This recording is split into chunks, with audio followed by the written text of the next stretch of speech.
Hello and welcome to St. Joseph's College, Maine. This is now into Unit 3 where we're talking about the beginning and endings of life. Here in this Lesson 5 we'll talk specifically about these issues of fertility and maternity care. Now we can't cover everything concerning the issues of abortion and fetal life. And there's aspects of this that you'll also find I'll address later when we start talking about genetic therapy and testing.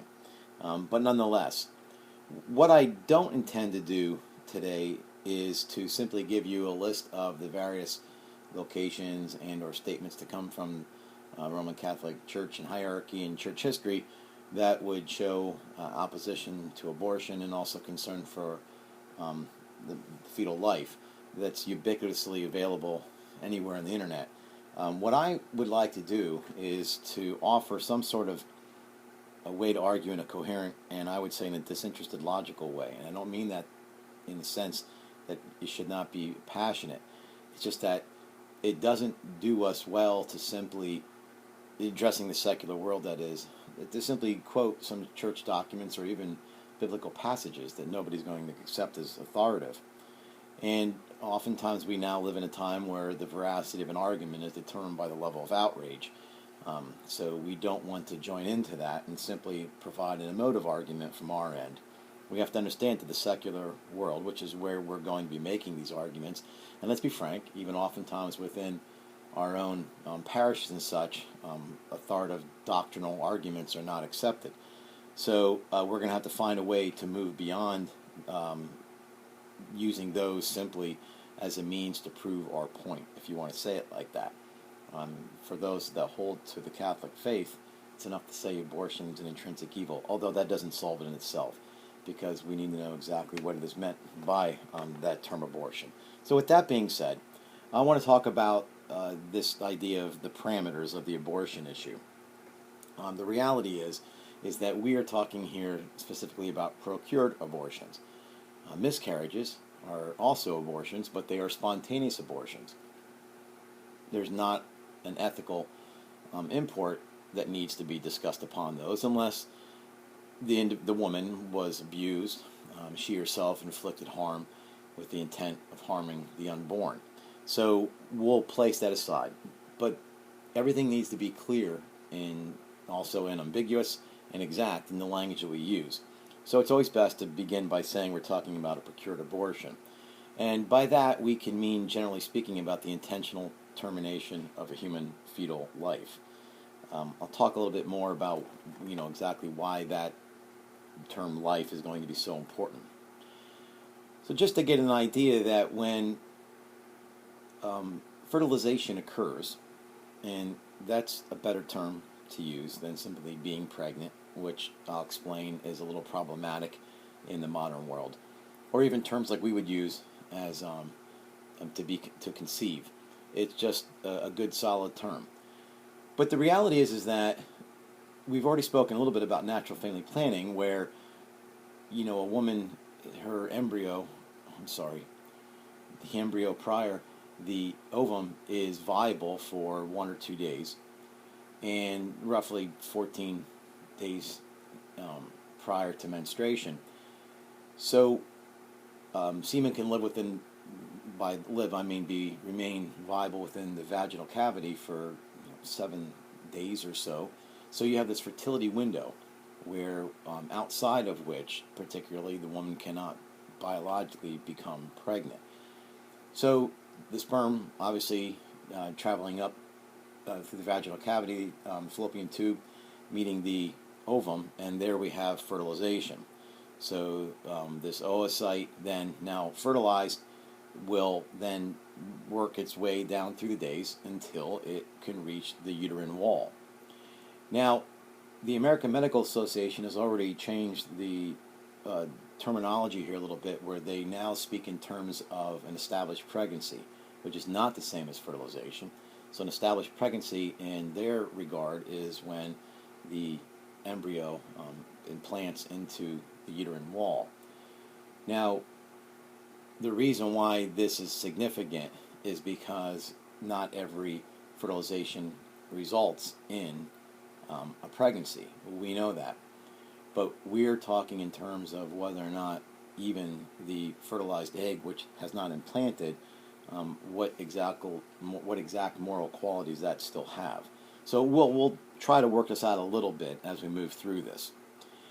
Now, the reason why I've been bringing this up is because you might hear that someone will argue the church has changed their position, that there was a time when the Catholic Church did not believe that the ensoulment, which is, since we believe the human person is, an incarnate being, body and soul, that did not happen into quickening, which we would typically assess when a woman feels movement. Now, that is true, but when I use the term anachronism, what I'm trying to say is that we have to be very clear that the Catholic Church has been consistent in its opposition to abortion. It has not properly understood exactly how and when life first has begun. In an ancient understanding, the semen, which literally is the word for seed, was something that was planted into the fertile womb. Now, that may sound a little hard to believe, like why would we have thought that, but it's how we would grow flowers and vegetables and such. We have these seeds that contain all that's necessary for the life, and then the fertile ground only really needs to offer the ability for that to come to fruition. So it was thought perhaps that's how this works. It wasn't up until the 19th century that this was understood. Exactly that, there was, elements from both the sperm and the egg that came together to offer this fertilization. So here's the point. If somebody argues that the Catholic Church has changed its position on this, all that they have changed is their understanding as to exactly when life begins. They have always been opposed to any sort of termination of a fetal life. It's just that they didn't understand, like no one else did, that it did not happen at quickening, which was months down the road, or at least weeks, but it was at the moment of fertilization. So be careful that when someone brings up that argument, that they're not simply trying to deride the idea that abortion itself has always been something that has been opposed. Now, the reality is that we have three terms. We have life, we have human, we have personhood. Now, the idea is that there are descriptive and normative judgments. The descriptive judgment just simply says this is what it is. The normative judgment is making some sort of moral value from that. Okay, so we reach a judgment. The grass is green is a judgment. This life is a person, that's a judgment. So life and human are simply biological terms. We have to really stop arguing in terms of pro-life, life begins at conception or fertilization. Almost all OBGYNs, even those who are the majority of which are pro-choice per se, believe that life begins at fertilization. So to prove that it's a life at that moment doesn't really so-called win the argument. Now remember, our goal is not to win arguments. Our goal is to portray the truth.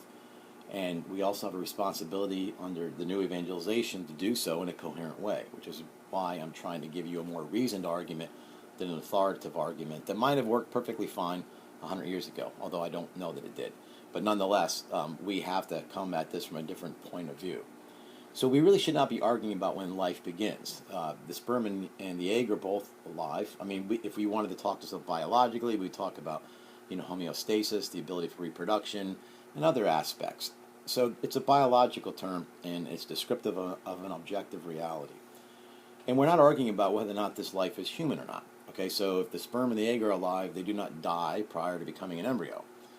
Also, it's at no point do they become human. So there's no neutral here. It's not like there's something and it could become human, it could become a giraffe, it could become a fern. It only has the elements to become a human.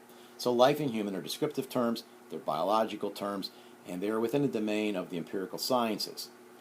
Where we come into the understanding is making a judgment on what is the ontological value of this particular human life. Is it a person? So we'll see on the next slide that there's going to be some variations on where exactly individuals can choose what that is. In the short, our view is that we cannot conceive of a human life that is not a person. So nonetheless, it's important to get these terms straight away. Now, David Hume had talked about this naturalistic fallacy. It's the is ought implication. Just because a thing is doesn't mean it ought. So you might hear somebody make a very sophisticated argument that just because a woman is pregnant doesn't mean that she ought then to carry it through for, say, gestation. And it's a very good argument, but it falls on certain points. Okay, so in other words, if you want to understand exactly what Hume's naturalistic fallacy is here, they would say, just because a person is pregnant doesn't mean that they ought to be brought to term. So we don't make that type of argument. We're making a different argument. We're going to make an ontological argument as to how else would we determine what this personhood is. And I'll explain that in the next slide. Like, for instance, even they would make a naturalistic fallacy if they were saying, hey, look, abortion's legal, so therefore it ought to be permitted. The one ought doesn't just follow from the is. So I just put that out there because it often comes in secular terms a good way to approach this. And when somebody starts talking to you about, well, the way you're understanding this is a naturalistic fallacy, this is what they mean. So we ask the question, when is this human life a person? Now, the other question that we're going to ask is that are there limits on ethical choices, according to women with their bodies and in society? So it would be wrong of us to not think that a person doesn't have a level of autonomy about their own choices for their body. That's one of the principalisms of medicine and medical ethics. But we're also going to say that those things have limits in themselves. So we're going to try to focus a little bit on what is or is not a person. We'll get on the next slide, and then how we determine those choices. Now, landmark cases. Everyone knows the Roe v. Wade. Now, in Roe v. Wade, the findings really linked with the unborn child's viability to its potentiality. So for them, the potentiality was something in the future as to whether or not this unborn would be a person. It's a very extrinsic, outside type of classification. So in our legal terms, at least within the United States, the unborn child does not have rights as a person, constitutional rights, until its head has evacuated the vaginal cavity, which means that even if the head was left in the vaginal cavity and it was born breech, it does not become a person until the outside. So that's a very external type of understanding of the human person. So anyway, with Doe v. Bolton, which was actually decided the same day, and it's the one that people don't really understand or know, what it went further was arguing what is exactly understood as the life of the mother. So here we have a term, and remember, term is not just a word, a term can be a string of words. So when somebody says, for instance, I'm opposed to abortion except for the life of the mother, that is understood probably colloquially by most people as she's in physical, harm, in other words, she will die. So we don't want to let the woman die and the child live at the expense of the woman. That's how it comes across. But Doe v. Bolton gave a much broader range of the term life of the mother. So it does include the physical, but it also includes her emotional state and her psychological understanding of, is she prepared to take care of this child? What is her familial situation at home? Does she already have too many children? It could have something to do with economic aspects of this. And also just her age. Is she at an age where the complications themselves, even if they're not necessarily present, are possibly present? Those things can all be folded into the understanding of the term life of the mother.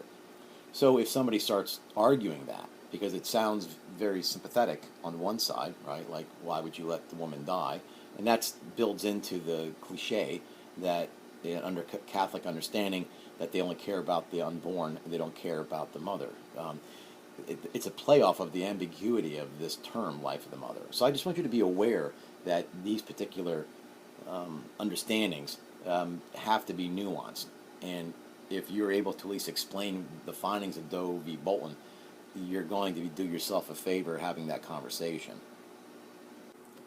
Just to give a little background on the types of abortion that at least are available, usually if it's in the neighborhood of 3 to 12 weeks, you'll have what's known as a vacuum aspiration.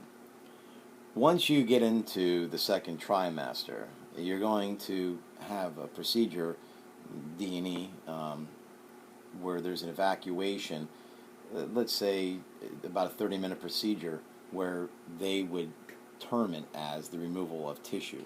Though, again, we'll get to the point where that's not a term that works for us. Once you get into later on within the pregnancy, you'll see there'll be other factors that necessitate a different type of approach. This could include dealing with miscarriages or acute medical circumstances and such. And oftentimes in this range is when you would hear the term partial birth abortion. Though, just to give you an idea, that we usually, from a Christian point of view, are quite aware what that means, but that is more of a political term than it's a medical term. So I don't want you to get from my tone that any of this has to do with me not trying to have a passionate understanding and defense of abortion.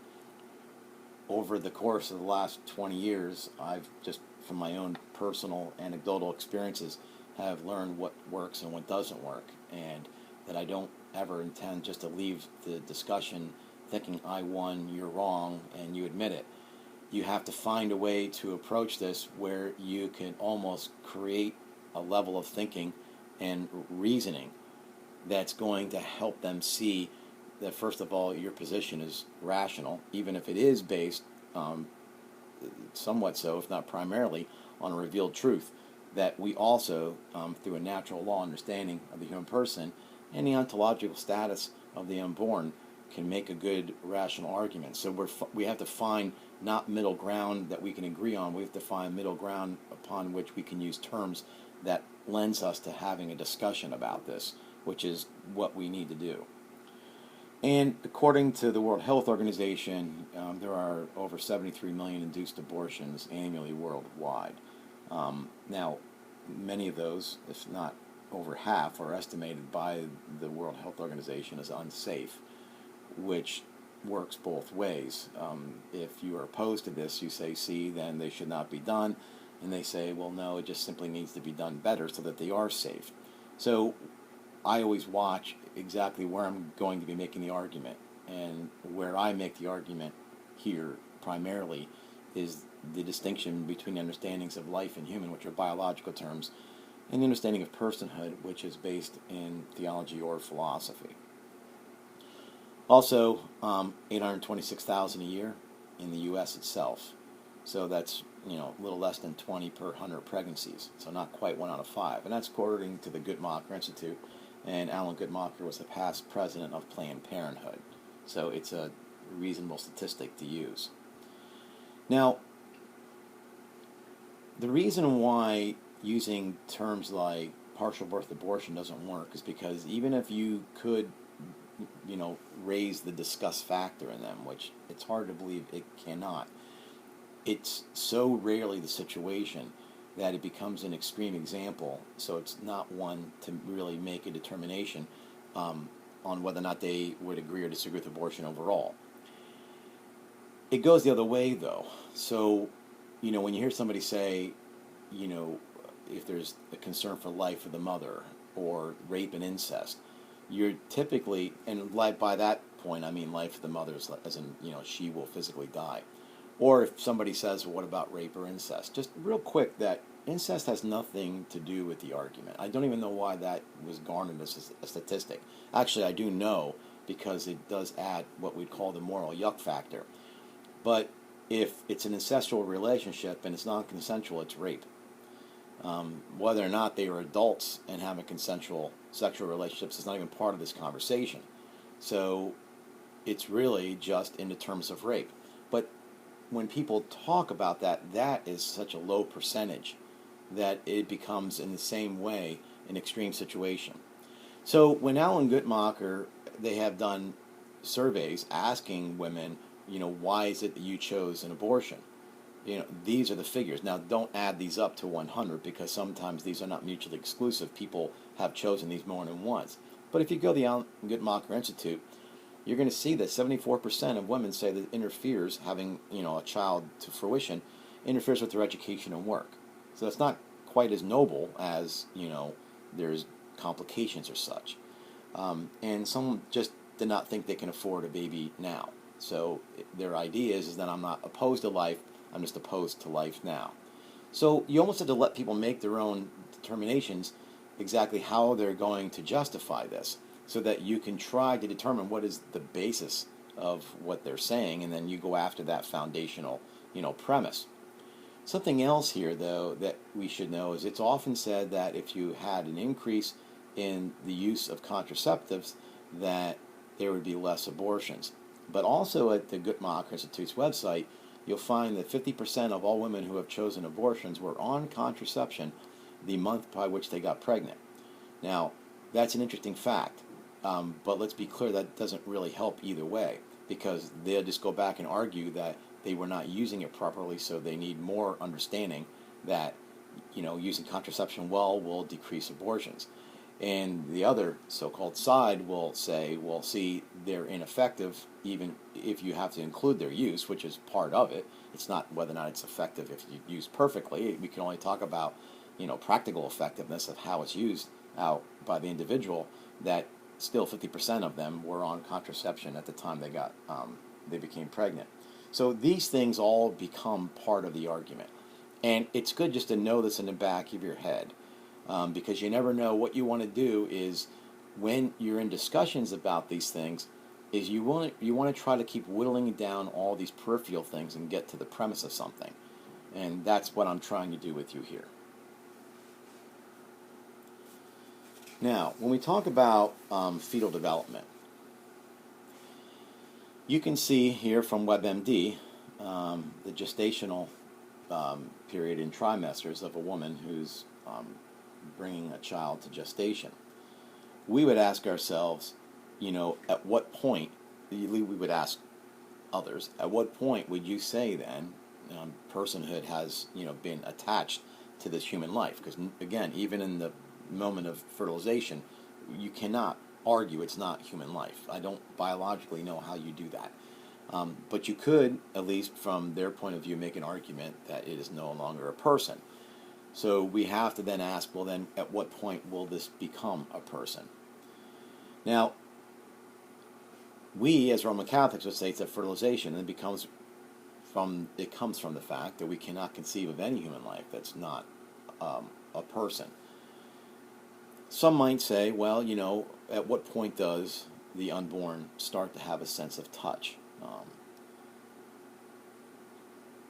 By you get to, say, the fourth month, you now have in uterine the unborn who has a sense of taste. As far as pain, they used to think that it wasn't until the 6th month, but some neurological studies have said that regardless of certain physiological aspects of the developing fetus that may not be entirely present, those may then themselves not be indicative that it cannot feel pain. So there's quite a range. You can really put this anywhere from the end of the first trimester to the end of the second trimester. Now, why is this important? Because, somebody will argue that, even though it's an unborn and it's not a person, the fact that it feels pain starts to bring in like a web of sympathy for that individual, at least, that they project back. And viability, which is roughly between 22 and 24 weeks, which, going back to Roe v. Wade, if that were to stand, you could imagine in the future if there was a way to have an artificial womb, which they probably will have within the next, 40 to 60 years. They've already brought, I believe it was a lamb through a gestation period in an artificial womb with artificial amniotic fluid for roughly 6 weeks. Not to be glib, but it looked like a little developing lamb fetus in a Ziploc freezer bag. So the idea that this is a possibility in the future is really going to throw a wrench into this whole system, because then if abortion is safe, as they make the claim, then so too could perhaps the removal of the unborn be safe, and therefore the abortion is not necessary. The child can be evacuated and placed into an artificial womb. So the choice, my body, my choice argument starts to lose some of its force. So it's interesting exactly where these arguments might go in the future. Now, when we start talking about ethical choices here, we cannot dismiss again that a woman, as anybody does, has certain rights to the self-governance of their body. What we have to be clear is that there are limits on that. Now, this is a very popular argument, so I want to just give it to you in a nutshell. Judith Jarvin Thompson came out with this understanding as an analogy that if there were a very famous violinist who had this fatal kidney ailment, and without being hooked up directly, say like a person-to-person blood transfusion, they would die. So an individual was, in this scenario, this individual was captured, brought in, unconscious, and when the individual woke up, they recognized that they were connected, let's say organically, through these tubes and such, where they were exchanging fluids to this famous violinist.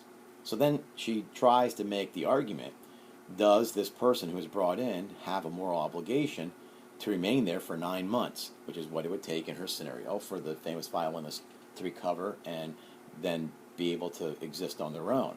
And she makes the claim that no, that person doesn't have any obligation to this other person here. If they want to be heroic, that's perfectly fine, but it's not something they're obligated to do. Now, the problem with the scenario on the surface is that it's broken down the relationship between a mother and the unborn to a person and an absolute stranger who has pretty much been kidnapped. So maybe this would work in terms of rape, if you're trying to make that scenario. And by work, I mean it would at least be applicable. But the reality is that even upon that, we still have other issues here that we're trying to work through. So this is a very famous argument. It comes up quite a bit, and I thought that you should at least understand that. But it makes the woman's bodily autonomy absolute, so that anything that's existing off of her is almost a trespasser on them, and nobody has an obligation to sustain a trespasser. Now, in this argument, something to be asked to an individual who might say that it's a woman's right to choose is whether or not there are any limits on that autonomy. In other words, is this unborn nothing more than a skin tag, or a diseased part of the liver that could be removed, or something like that? A woman cannot self-harm, so a person who was self-harming and perhaps was going to be placed into psychiatric observation against their own will could not argue that it's my body, I could do what I want with, even if they were deemed to be rational. You can't sell a kidney. If you were to try to sell an organ, you cannot make the bodily autonomy argument. So the reality is that there's limits to this. The other part about this is that even atheists who are so-called pro-choice, and I've already expressed that I don't think pro-choice and pro-life really work here for us. We're really talking about, the issue of personhood. So I prefer that, but I know it doesn't fit on the bumper sticker as easily, or it's not as catchy, I should say. But they've made the argument that just because it is not a person, it is a developing human life, does it have any moral worth? In other words, something could have moral worth even before it's deemed personhood. So that's an interesting argument. You'll hear somebody say, like Noam Chomsky, a philosopher, that says, if we're going to say an unborn person or an unborn baby, that has to have some significance to that term. Just the fact, most philosophers and theologians particularly would not think that simply because the child is outside the womb, that now all of a sudden it has been granted, even though we would understand legal rights with the United States, that it's been granted personhood on that stage. It just doesn't seem to work well, which is why you even hear somebody like Peter Singer, the bioethicist from Princeton University, that would not even link personhood until self-awareness or self-consciousness, which is roughly 5 to 6 months post-uterine. So here we'd be talking about infanticide, but he's at least very consistent, because he then would carry that idea of personhood to the end of life, which is what we're going to do in the next the next lecture, is that we want to be ethically consistent. So whatever we choose here, we'll choose at the end. So you'll hear some people say, well, if we, look for some sort of like femoral artery heartbeat to determine whether or not the person has died, then is the heartbeat when an individual becomes a person in utero. Well, that's very early on. So I had somebody argue that I'm pro-choice, but I believe life begins with a heartbeat. Sometimes that can happen prior to the individual even knowing they're pregnant. And it certainly wouldn't work with, at least from their perspective, in an overall so-called pro-choice argument. So there are limits to autonomy. But we also have to think about what ethical costs are involved here. In other words, anytime you're using some, say, utilitarian ethic where you're trying to weigh out the benefits and the burdens, it gets very difficult to determine exactly what is the future cost involved in this.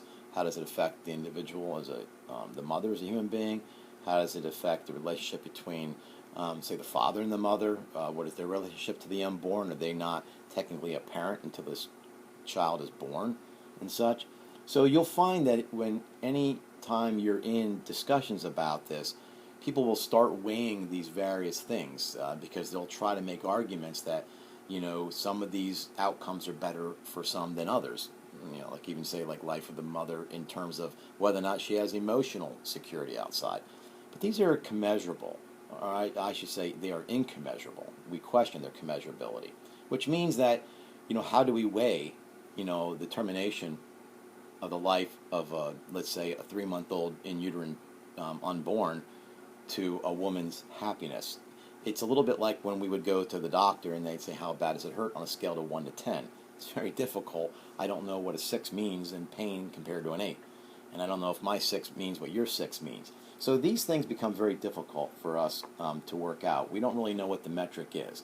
So they become complicated, and it's not something that one should get into an overall argument about. There's much easier ways to do this. So we would say that the determination of personhood has to do with the ontological existence of a human life that we cannot conceive as a non-person. The so-called other side would leave the woman as the determiner of personhood. Now, just real quick, that it's often said that a woman, from a Roman Catholic standpoint, is valued less than the unborn. So if there's any sort of difficulty, save the baby, not the mother. Once again, it's such a poor cliche. The reality is that even though the American College of Obstetricians and Gynecologists would always favor bodily autonomy, so up until, any period, depending on the severity. From a Roman Catholic bioethical standpoint, both lives are important because actually you have two patients. You have the unborn and the woman.